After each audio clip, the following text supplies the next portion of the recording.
Okay, awesome. Welcome, everyone. Thank you so much for joining us for our recent or our latest Kumi Now online gathering. Our topic today will be on international law and apartheid, and we have the pleasure of being joined by Jeff Halper. Jeff is a longtime friend of Sabeel, and we're always grateful to have him on our calls. Jeff is an anthropologist, author, lecturer, and political activist, and he's also the director of the Israeli Committee Against House Demolitions. Maybe he can talk a little bit more about the organization. He's also the co-founder of the One Democratic State campaign. And I know a lot has happened on the ground and also Mm. regionally. So thank you for joining us during these depressing times. And we appreciate, giving the time and to speak with us on this topic. So we're hoping you can also speak on recent developments on the ground as well in regards to international law and apartheid. So welcome, Jeff. You may begin your presentation, and maybe after you speak, we can have a bit of a Q&A. Sure. All right.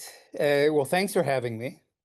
No, I've worked with Sabeel for years and years and years and years. I know Naeem, of course, very well, and Jonathan and Omar and the whole crew. So, it's in-house kind of a gathering right now. Yeah, and I'm the head of the Israeli Committee Against House Demolitions.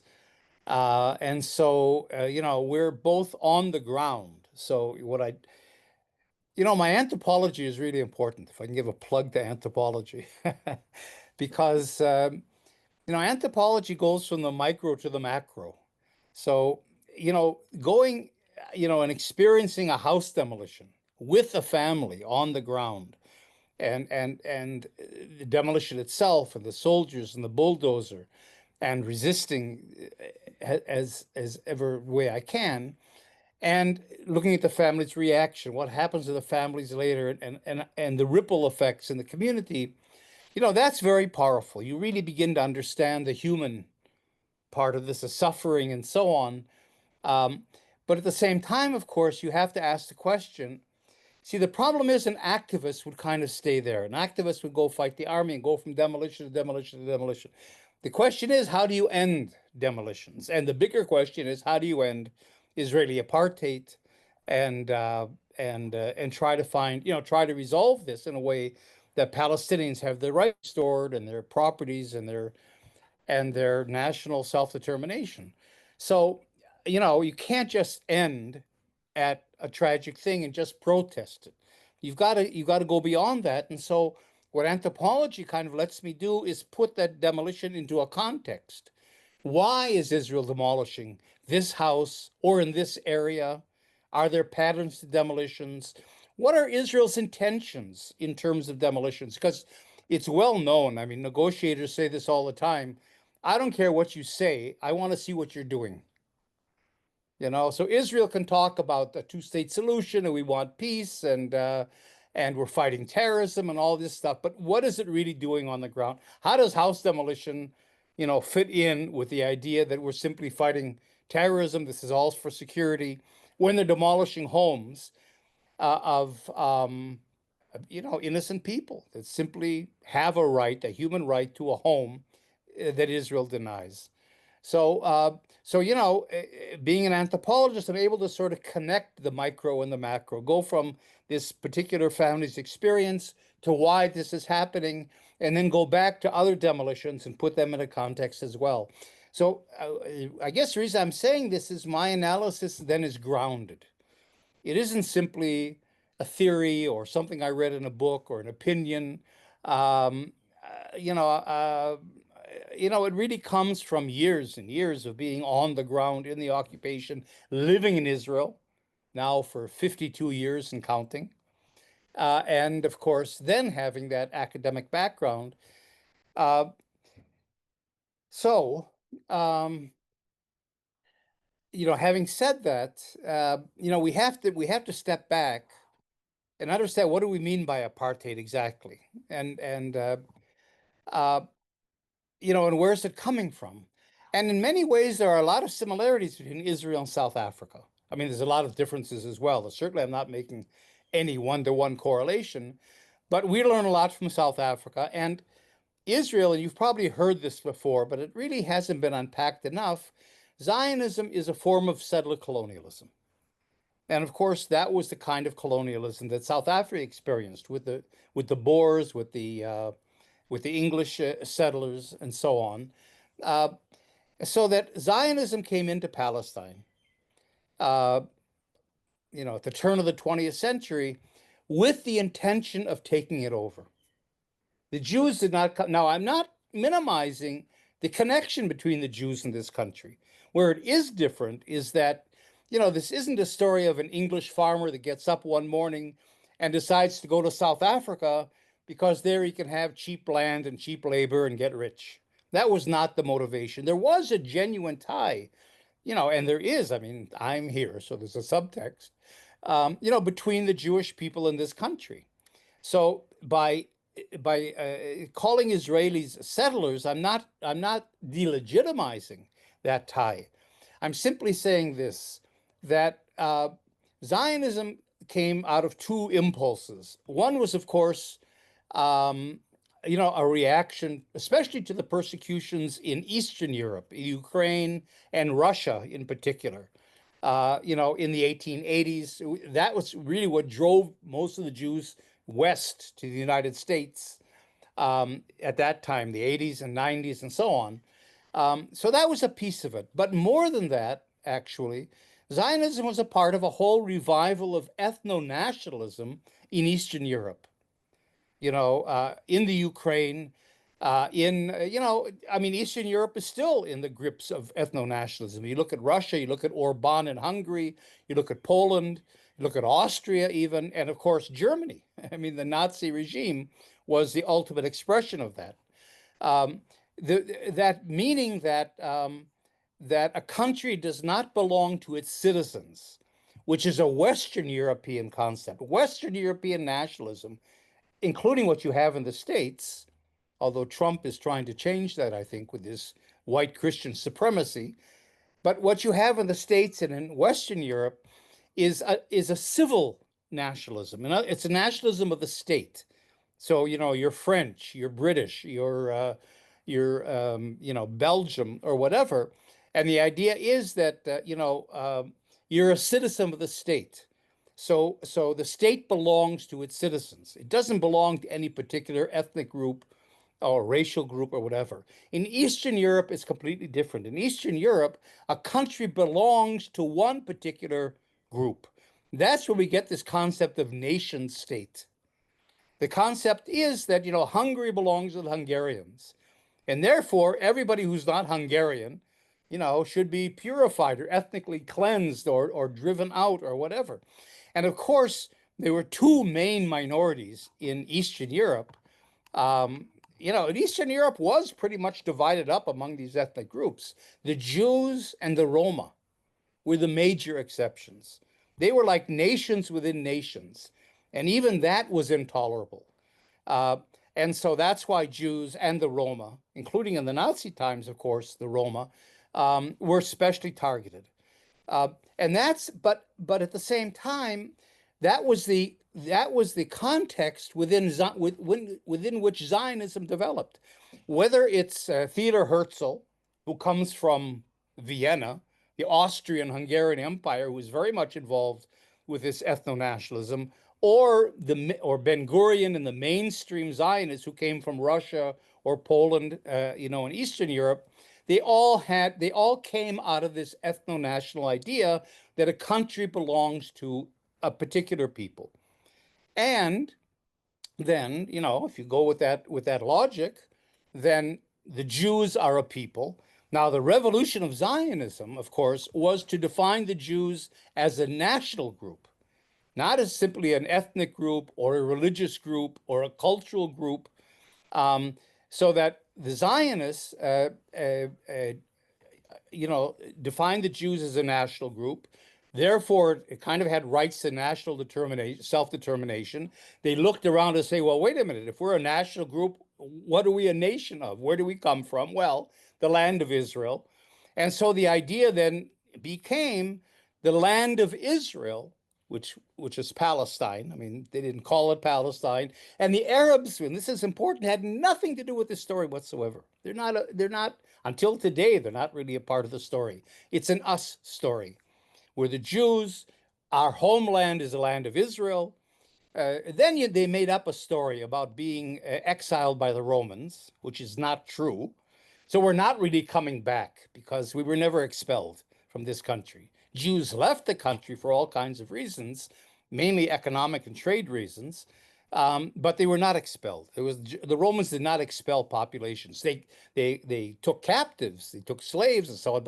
And remember, in Palestine at that time, 100 or 150 years after the destruction of Jerusalem and everything else, when the Jews, according to Zionism, were supposed to have been exiled, you had a flourishing of Jewish culture in Palestine. You had all these academic yeshivas. The Jerusalem Talmud developed pretty soon in history after the so-called expulsion. You had the Yavne yeshivas, you had Sipora, you had all famous yeshivas and the whole Jew. So there was a flourishing of Jewish life afterwards. But it doesn't matter because every settler colonial movement makes up a story, a narrative about why the country belongs to them. Because, if you don't have the story, you're just a thief. You're invading someone else's country, which in fact settlers do. Uh, so that, for example, the Americans, you guys, had your manifest destiny. God intended North America to be, a white Christian kind of a country. The South Africans, the Boers had that same sort of a thing. The Bible gave Africa to the white man. The French had their idea of civilizing the natives. Everybody has their story.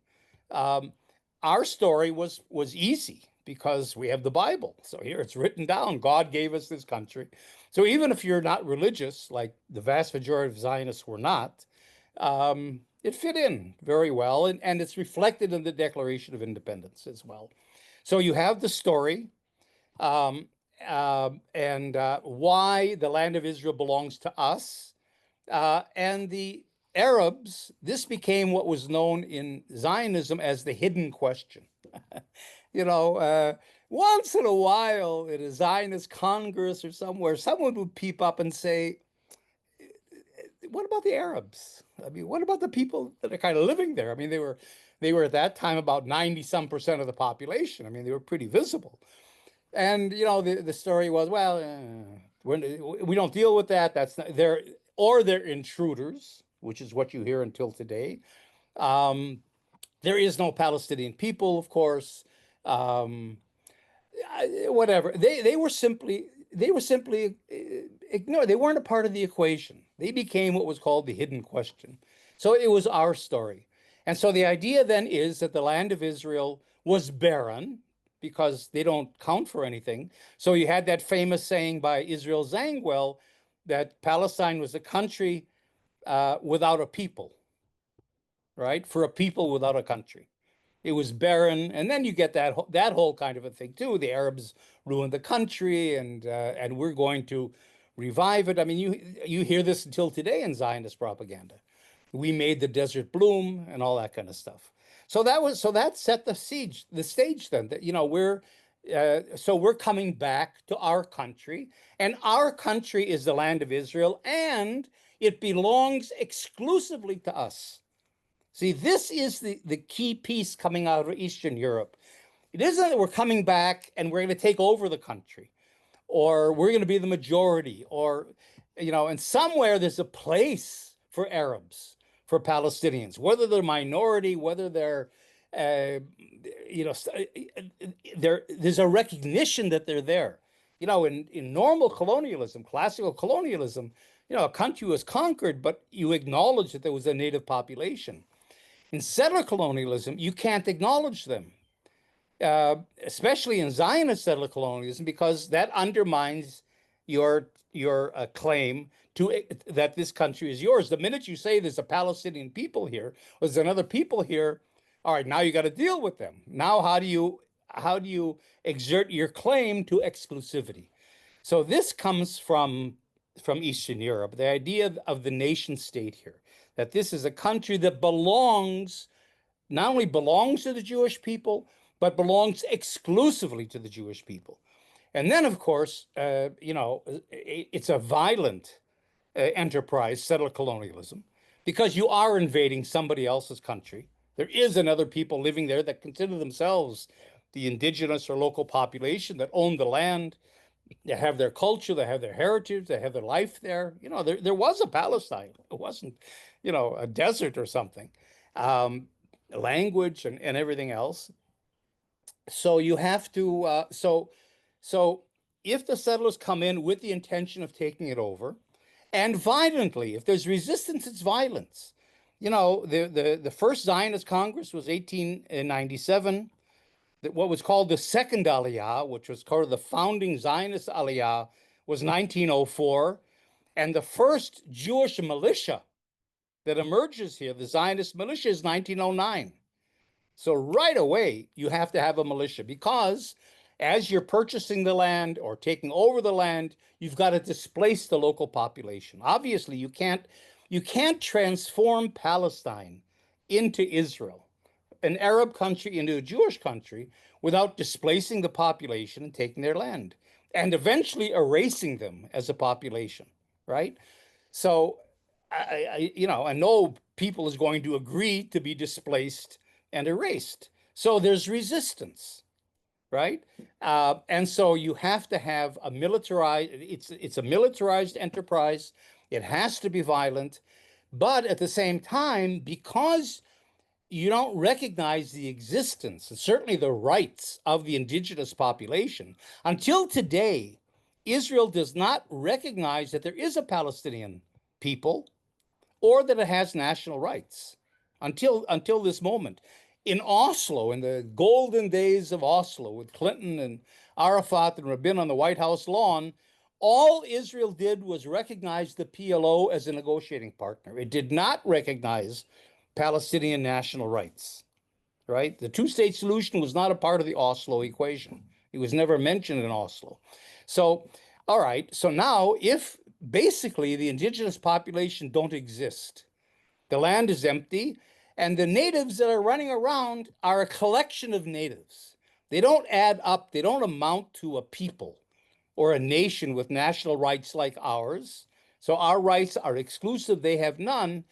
Well, then you can't have resistance because to recognize resistance, you have to recognize that there's a people that is trying to protect something or trying to assert their rights or trying to push back against the invading settlers. But you can't admit that because you can't, by admitting there's resistance, by implication, you're admitting there's a people that have grievances and maybe rights, and maybe there is something to their resistance. Why are they resisting?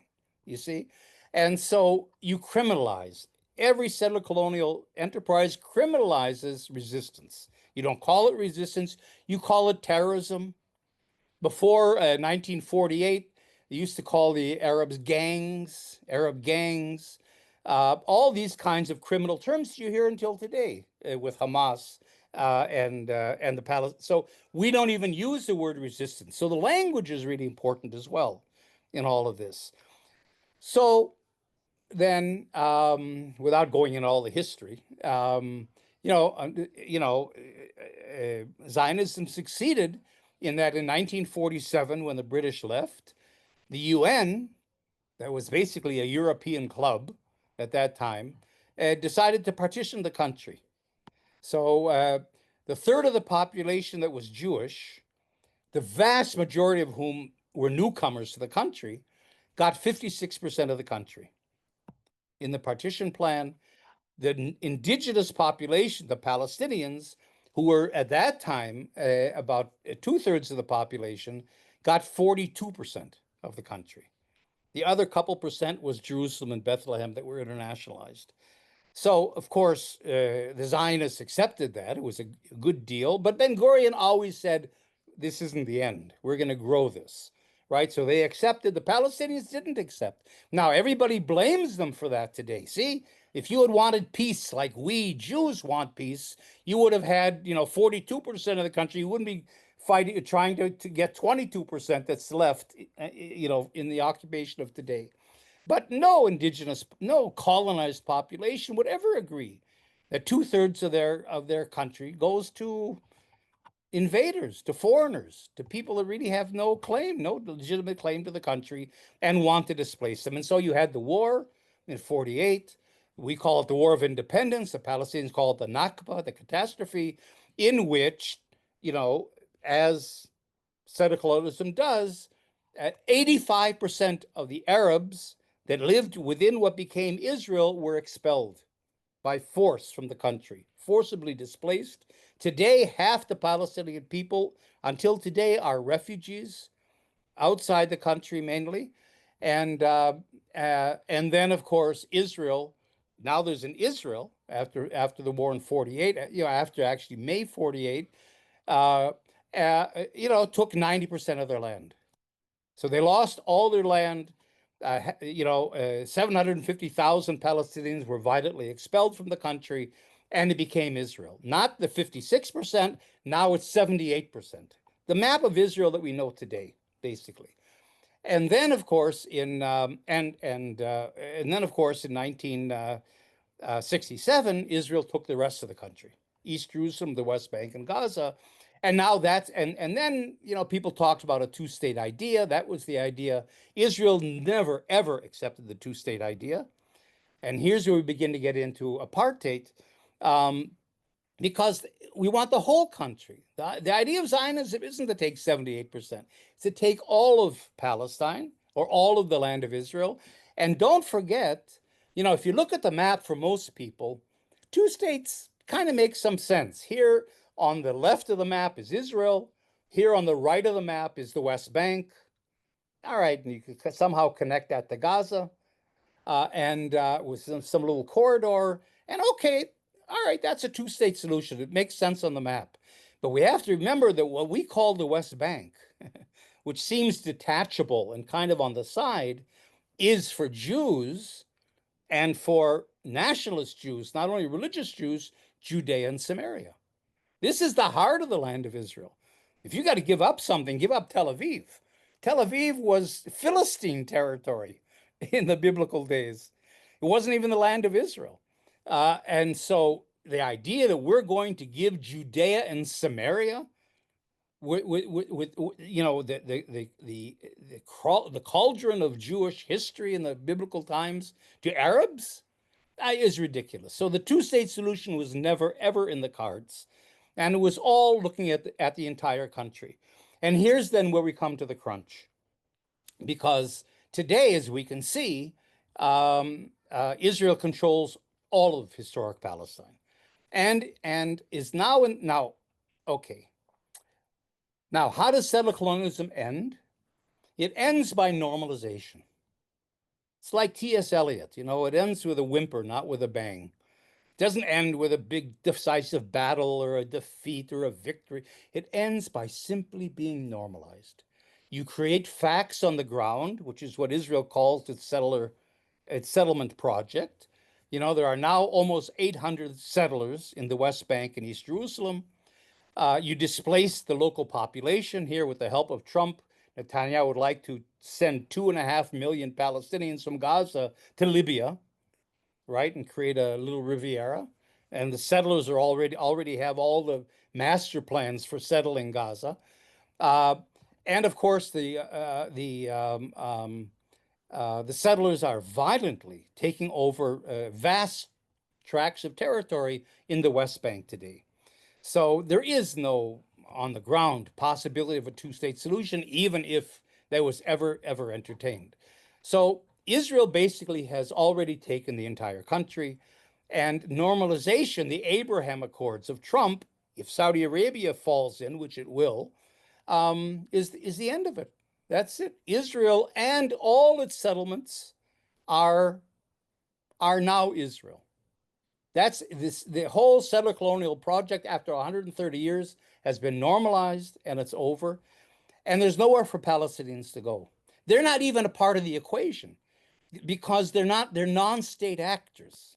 You see? So this is all a deal, of course, a Trumpian transactional deal between Israel, the Arab states, and the United States.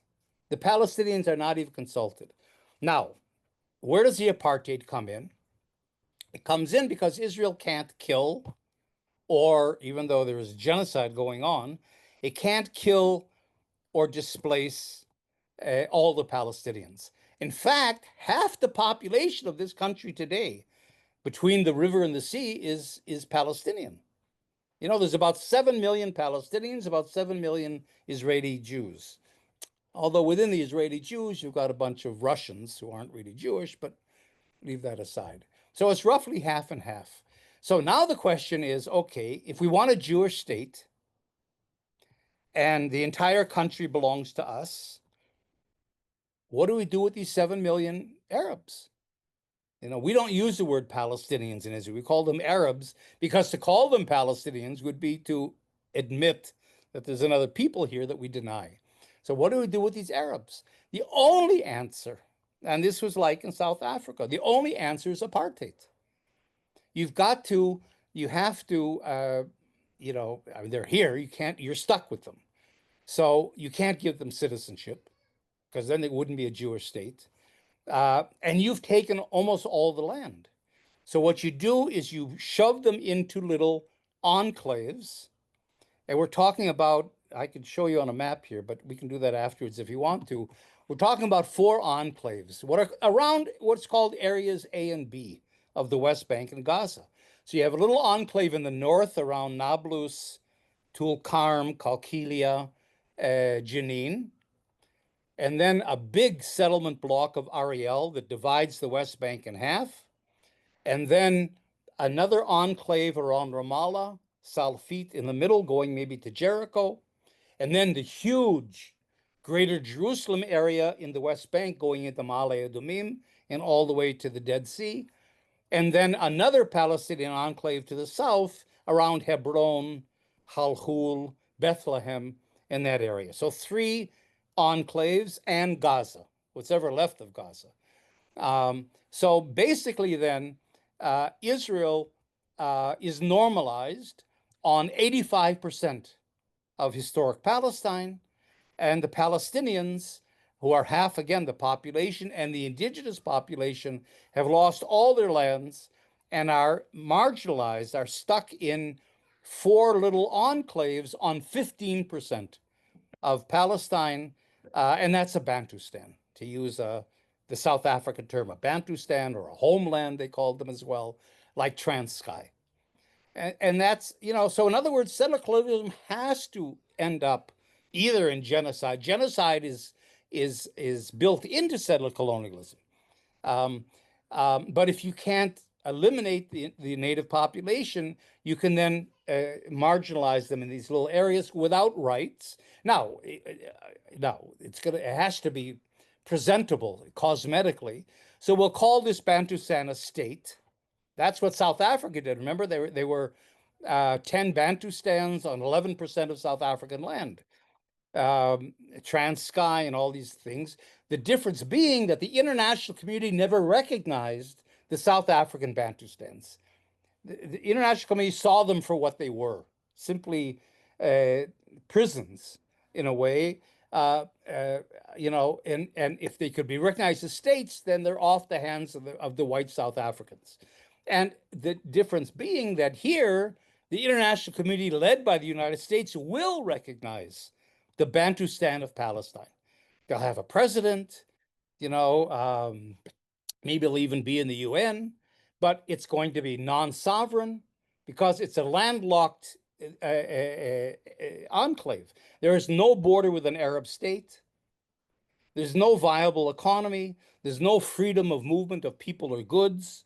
There's no control of vital resources, including water and airspace. Uh, the Israeli army insists on even having a presence within the Palestinian state. So it's, and of course, the refugees can't return. That's super important for Palestinians. Half their population who are refugees cannot return because you can't return to these little tiny islands. But we'll call it a state. And what Israel and I think the United States relies on, is that who's going to read the fine print? Two states, okay, great. Nobody's going to, who in the hell is going to ask, is it viable? I mean, who cares enough and knows enough to look at the map and say, wait a minute, is this really sovereign? Is this, nobody's, so they'll accept it at face value, two states, and we're home free. The final word being then that all of this, I mean, everything is in violation of international law. uh, every international law, from not only international law but covenants and so on, the Charter of the UN that guarantees Palestinians' rights of self-determination. Um, there are laws against the crime of apartheid. I mean, apartheid itself is a criminal is a criminal enterprise. Um, the Fourth Geneva Convention, that protects populations in occupied territories. So, for example, Israel is not allowed to build settlements according to the Fourth Geneva Convention. You can't do anything according to the Fourth Geneva Convention and other international laws that change the status of the occupied territory because this is considered occupation. Now, we've gone beyond that today. The United States has said under Trump, no, it's not occupation anymore. The settlements are okay.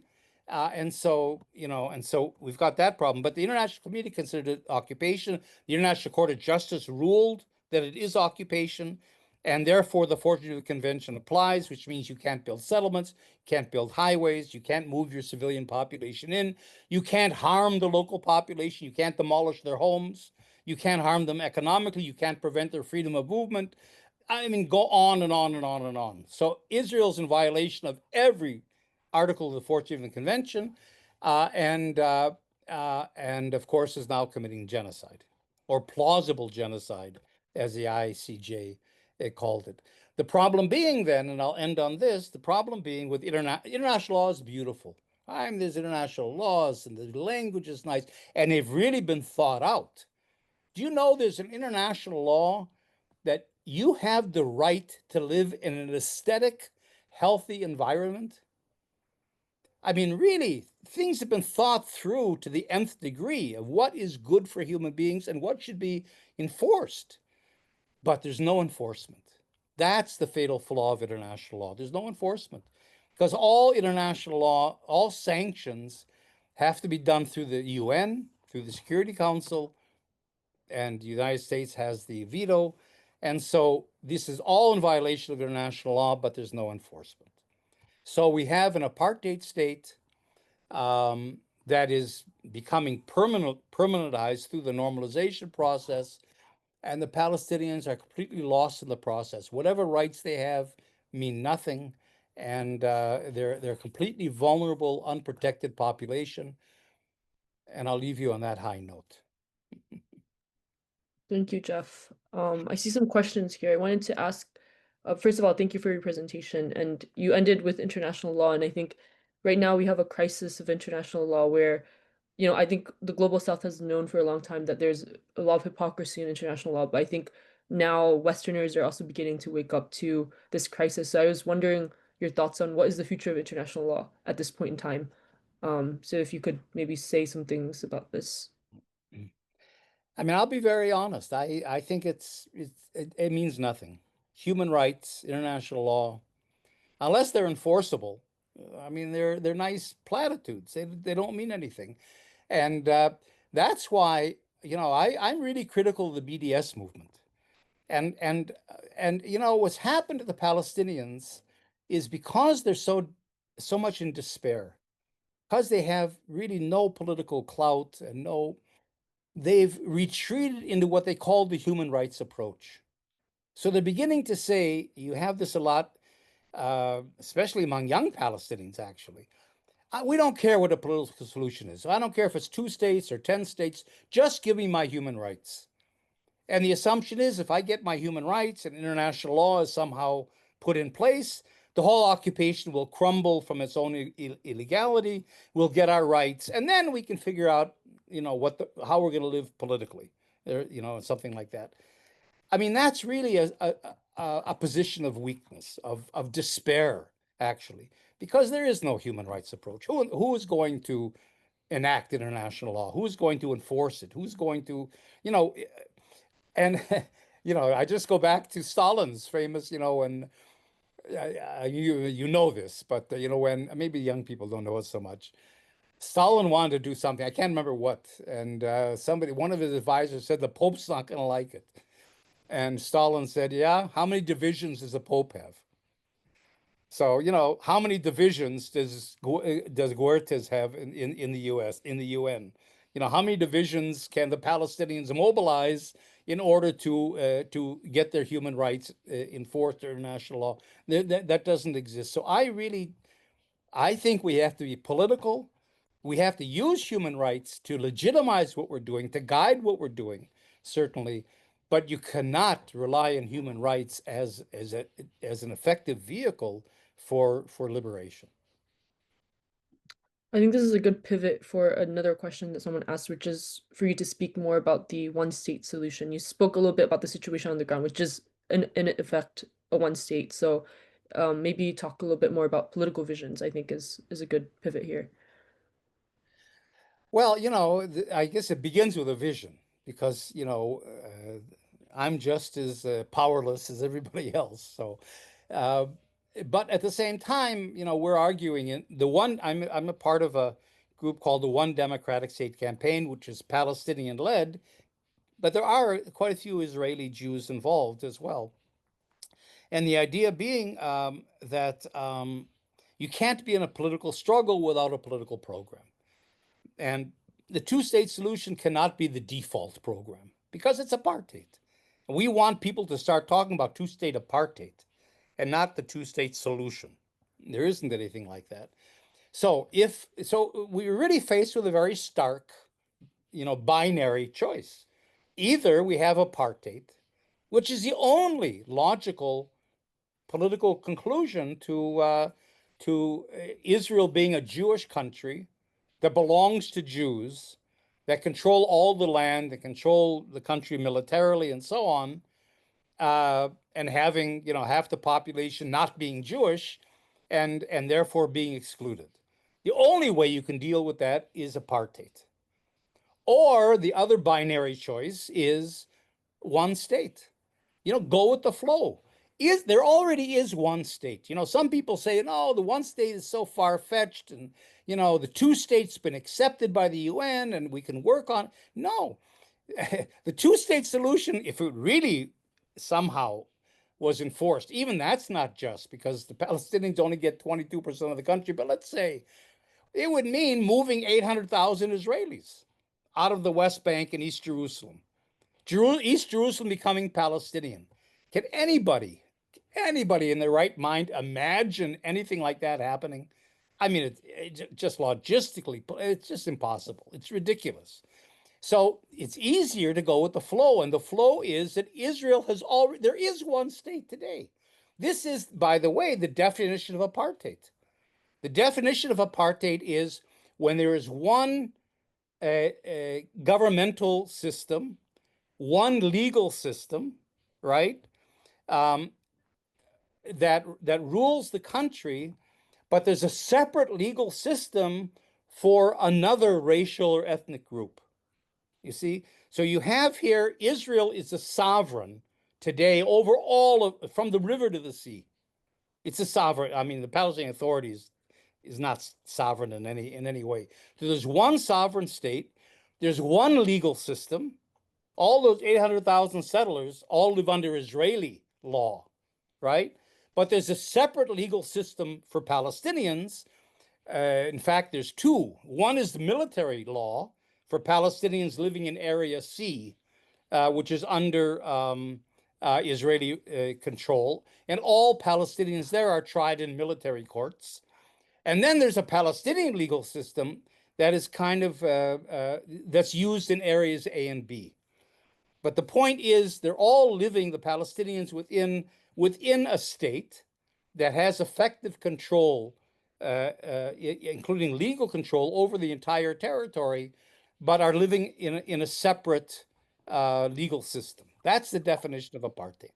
So that's the only. So what we're saying with the one state is, it's very simple and straightforward. let's have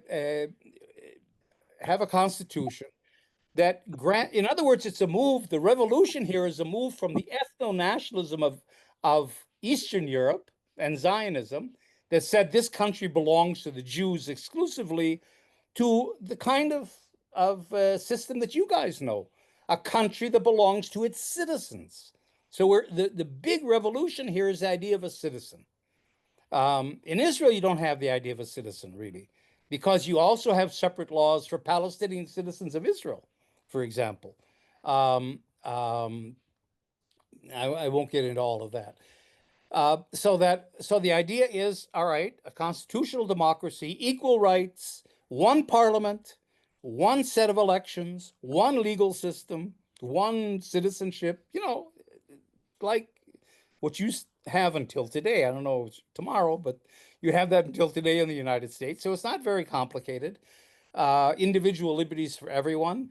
And then, of course, the big complication is the nationalism part, because you still have two national groups in the country. This isn't Kansas, where we're just a bunch of individual citizens.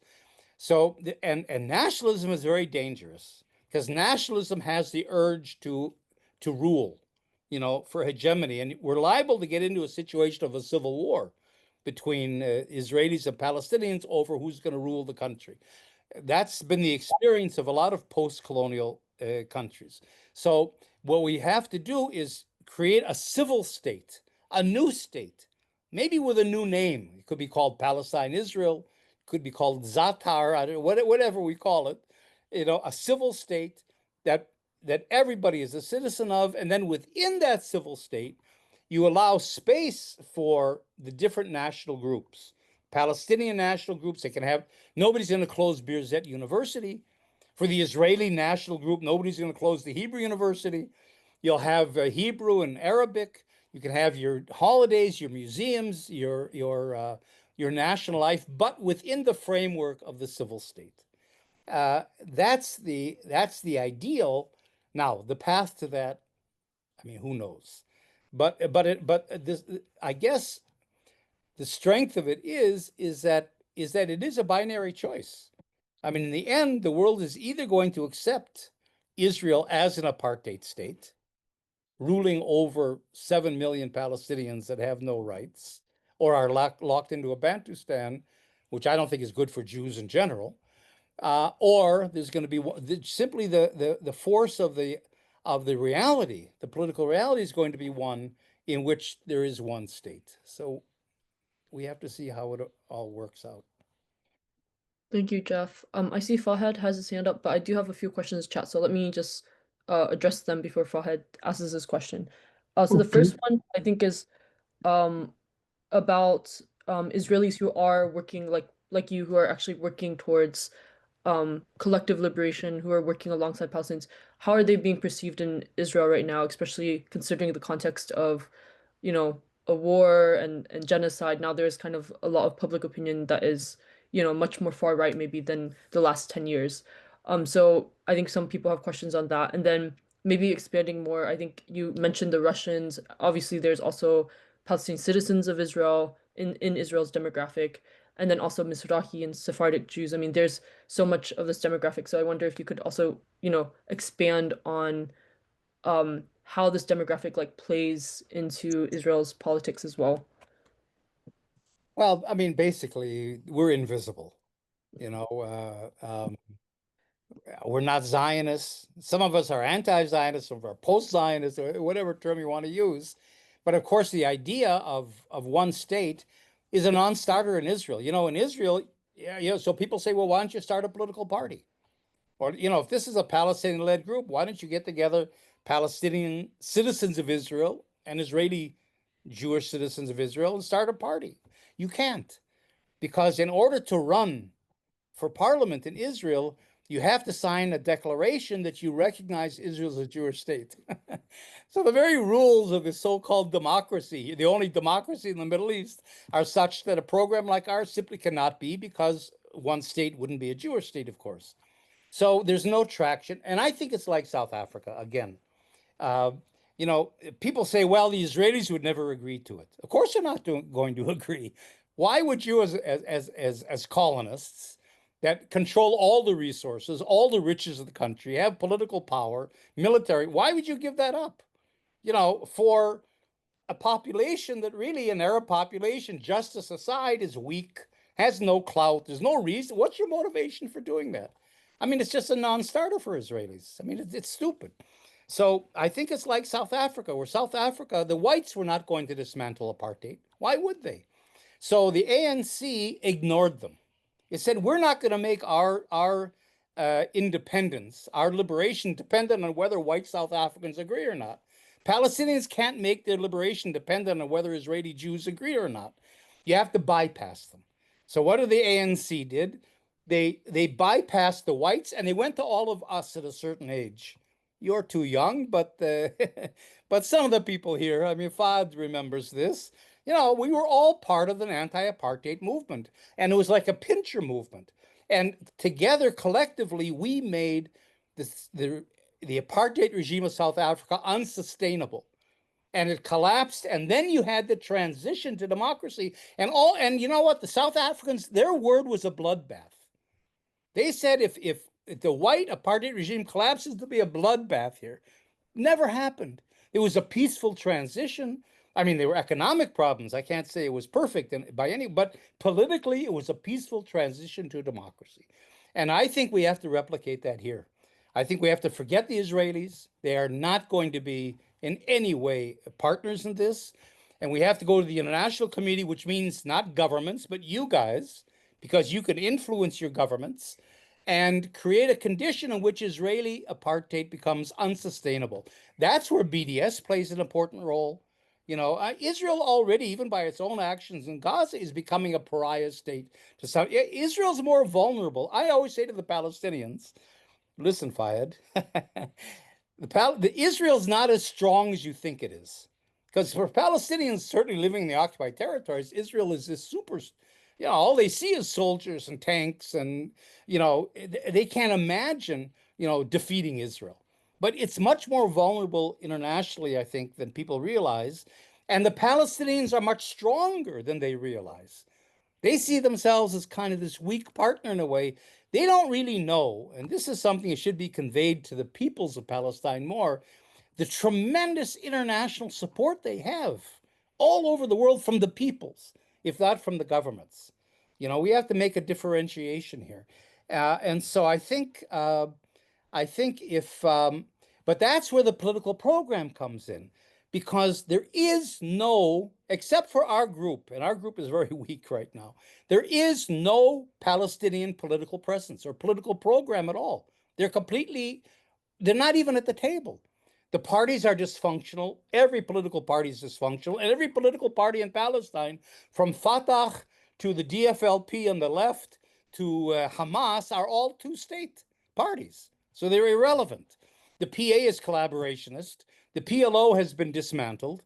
And there is no political group, a Palestinian group, that has a political program that it can advance. So even though you're all mobilized for Palestine all over the world, a tremendous, strong resource, you can only go so far. You can't go to Congress and advocate for a solution, a program, because the Palestinians haven't articulated one yet. You can't represent Palestinians. We have to wait on them.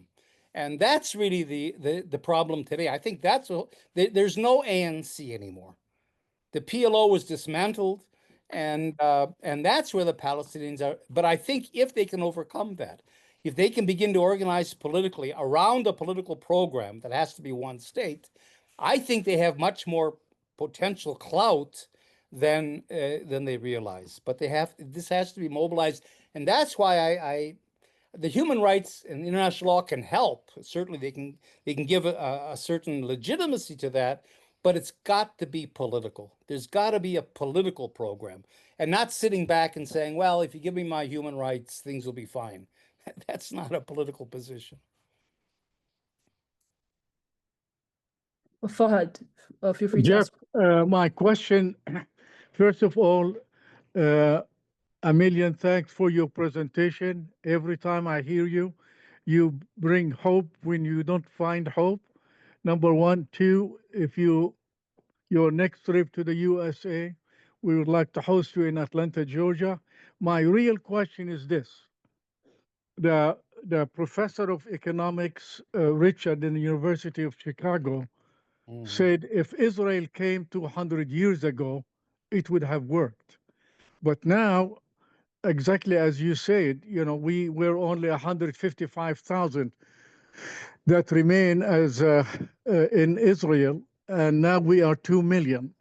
Right. In Gaza, 2.3, and in the West Bank, 2.8. Exactly what you said, 7.7. My real question to you right now, it seemed like some of the American Jewish people start to wake up because of Gaza. Good. The question will Mhm. happen the same with the Israeli Jewish people, because unless the American and the Israeli Jewish people start talking like you, the Palestinian going to continue suffering. But they can't talk like me because I can't talk like me. I mean, I can't go out. I do speaking tours, and I raise the issue of the one state. I have to stop short of advocating for it because it's the Palestinians' call.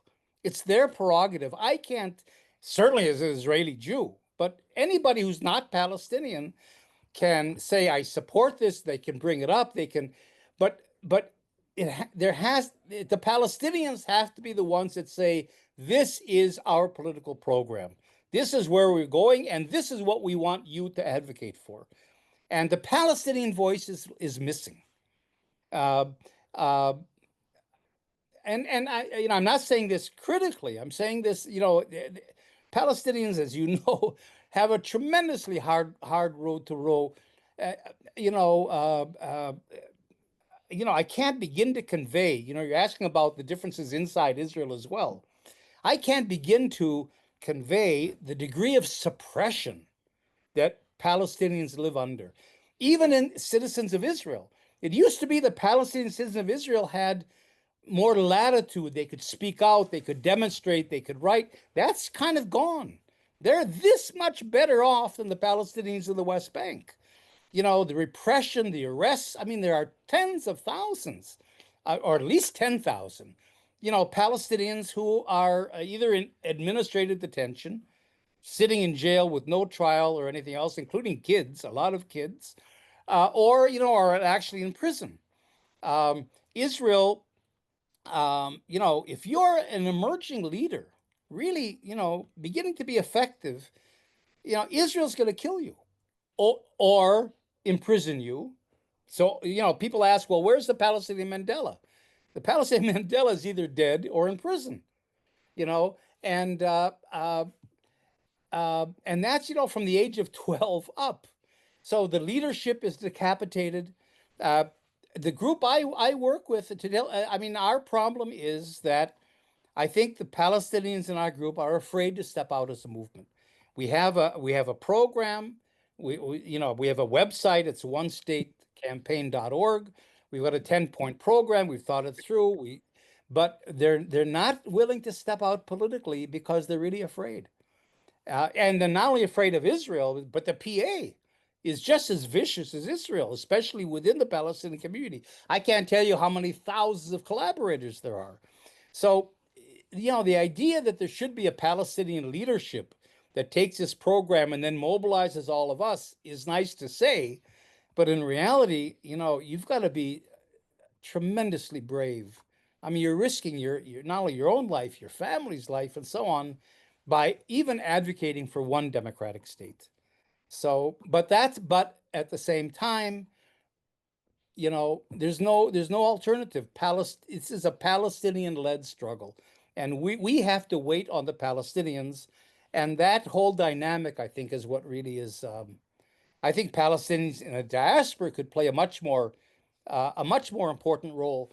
Uh, Let me just say one thing, and this is going to be critical. Well, maybe I'm not going to say it actually. But the point all right, let me just say this, that I think academics could play much more of a role. You know, there are hundreds of Palestinian academics in the United States in universities. Well, they write articles that are good articles, they have conferences, they're on Shabaka, they do all kinds of things, but they're not political. There is, in other words, people in the Palestinians in the diaspora that have the analysis that can help put political programs together, um, and that have that freedom. Well, and of course we know, that they're also threatened. I mean, it's less than here, but in other words, maybe the diaspora could take more of a role. Maybe the diaspora in Europe, I don't know. But the problem is we're stuck unless we can get a critical mass of Palestinians to come out and advocate for a political program that would then be able to mobilize you politically.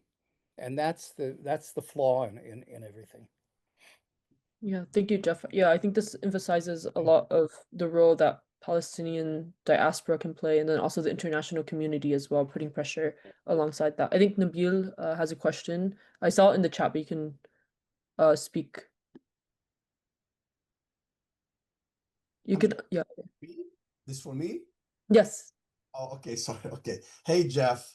How are you? I I don't know if you remember me, but we had a fundraiser in 2003 for Salim and Arabiya Shawamra. If you remember, you stayed at my house, and we had a fundraiser. It was a. I hope we can do this again. And you're welcome here anytime you want in Detroit.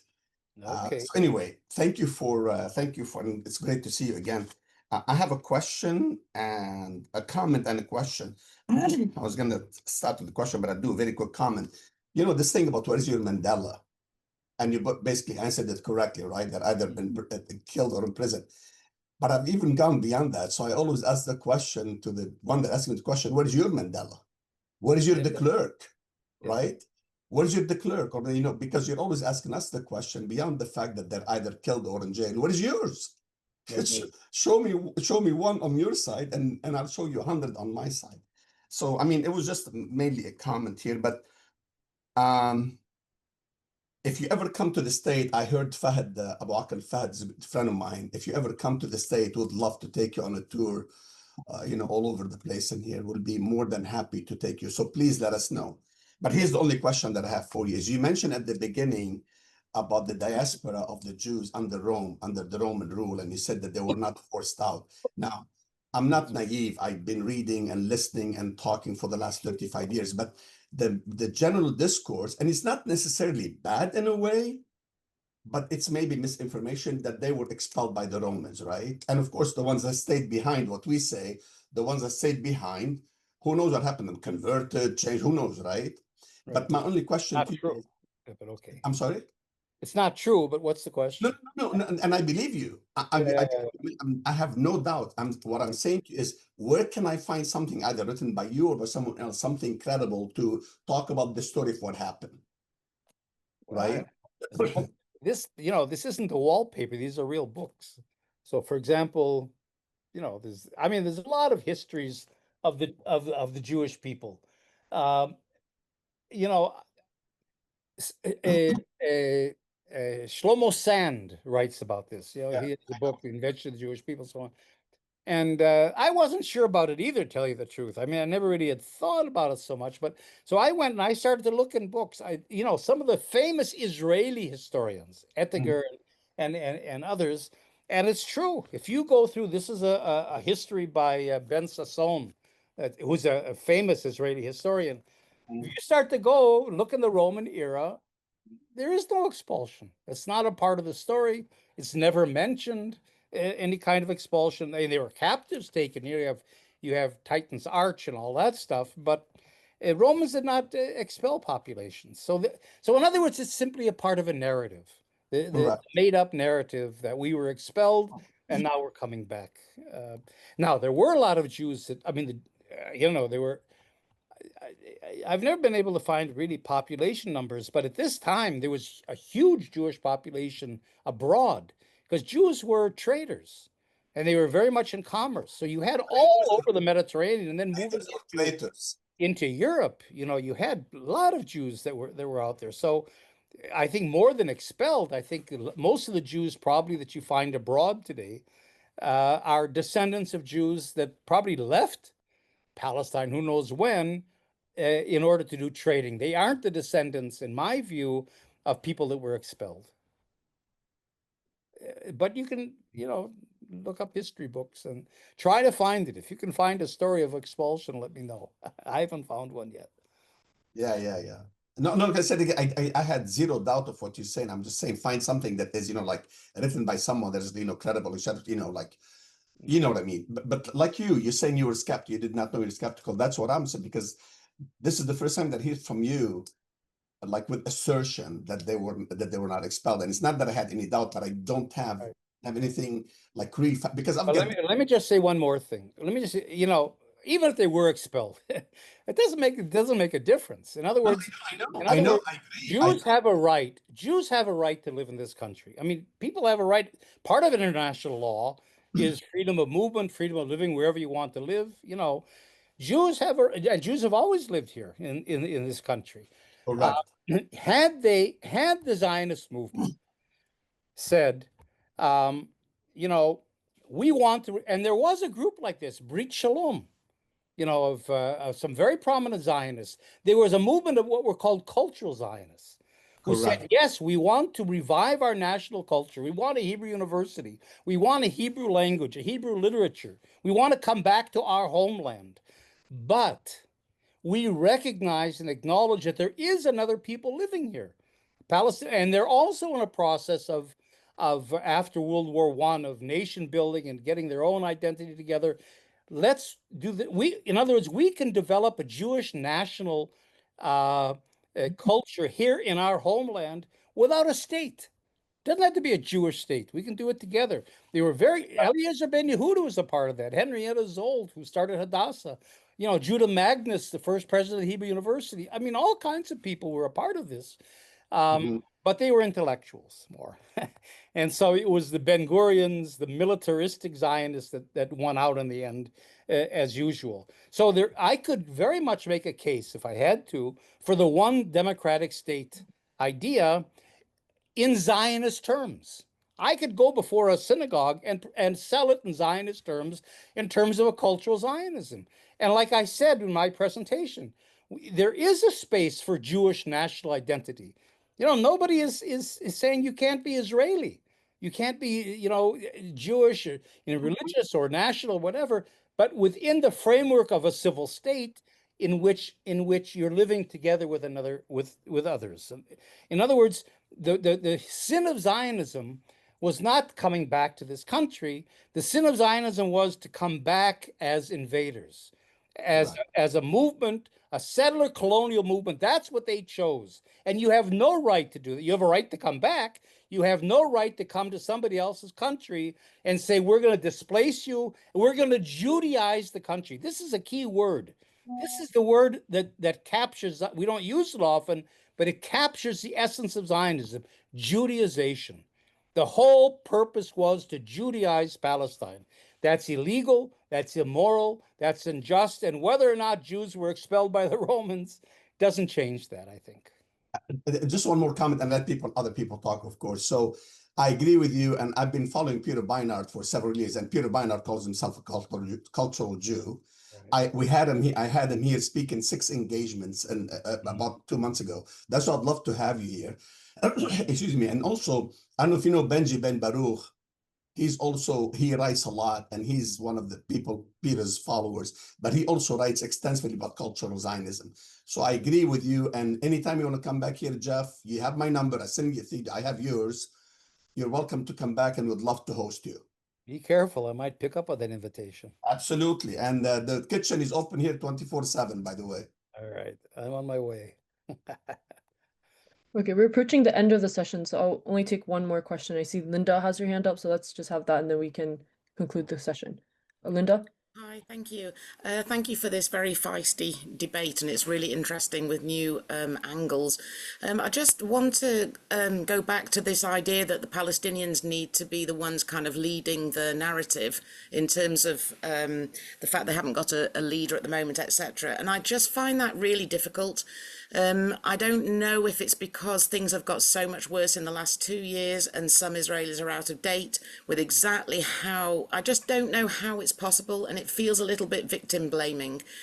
Just being controversial myself, but it does feel like those who have unlimited power supported by the biggest military and the biggest power in the world, who I think is the one controlling why the rest of our governments don't stand up. How on earth can Israel or those who support Palestine, you know, sort of say Palestinians have got to rise up? It's absolute suicide.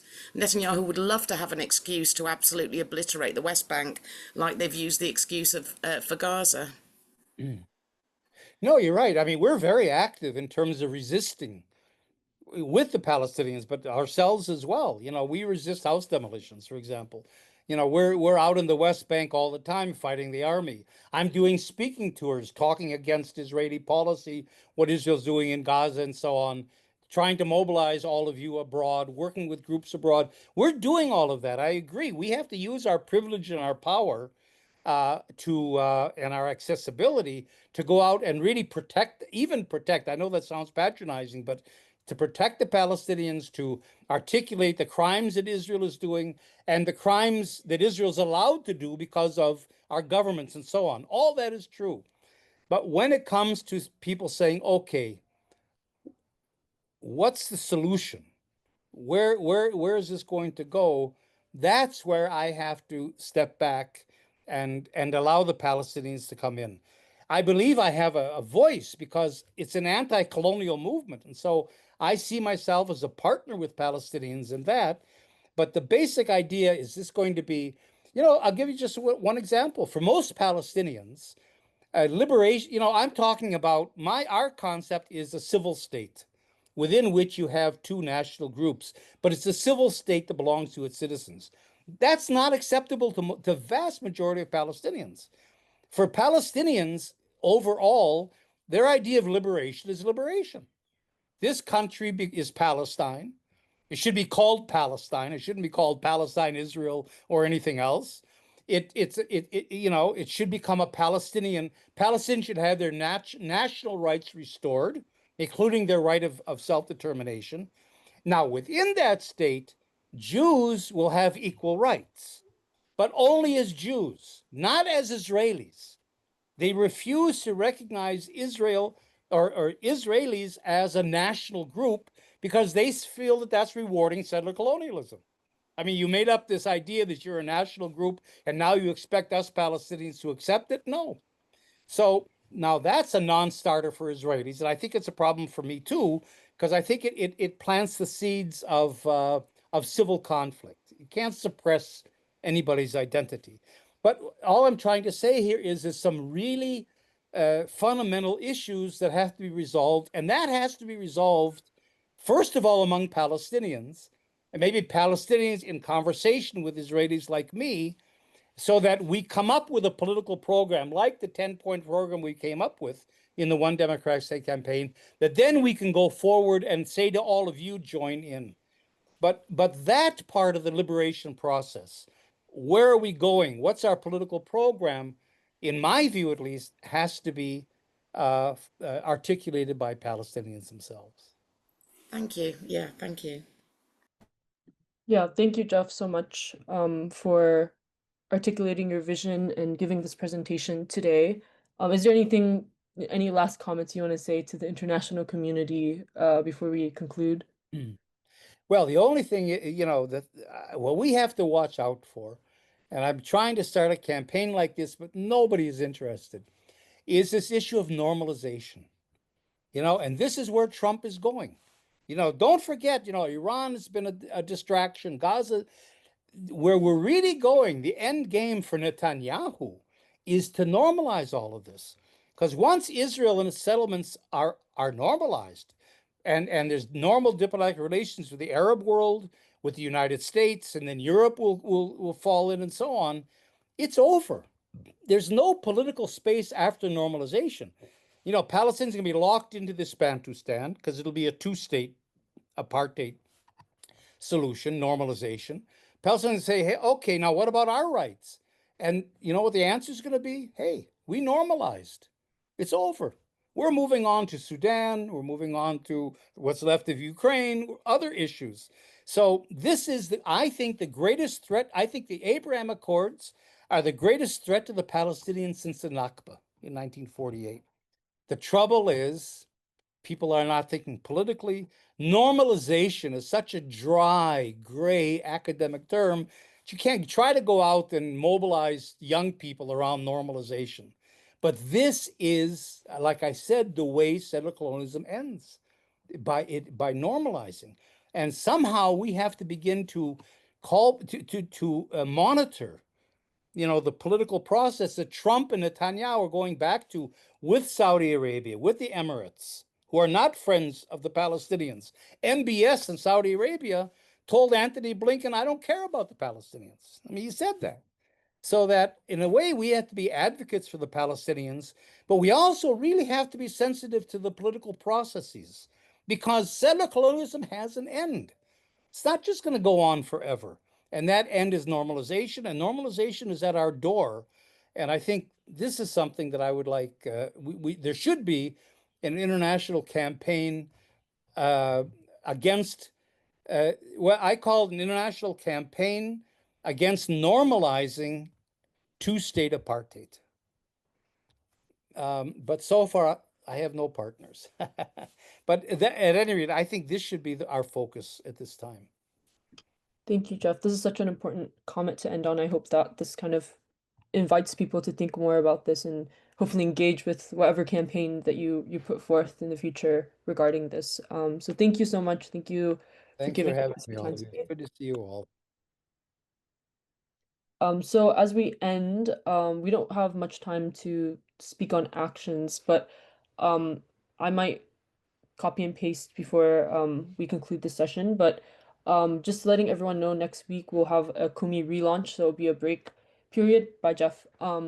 And after that, we'll return back to our usual Kumi. So next week we don't have any Kumi, but the week after we will. So I just wanted to let everyone know that.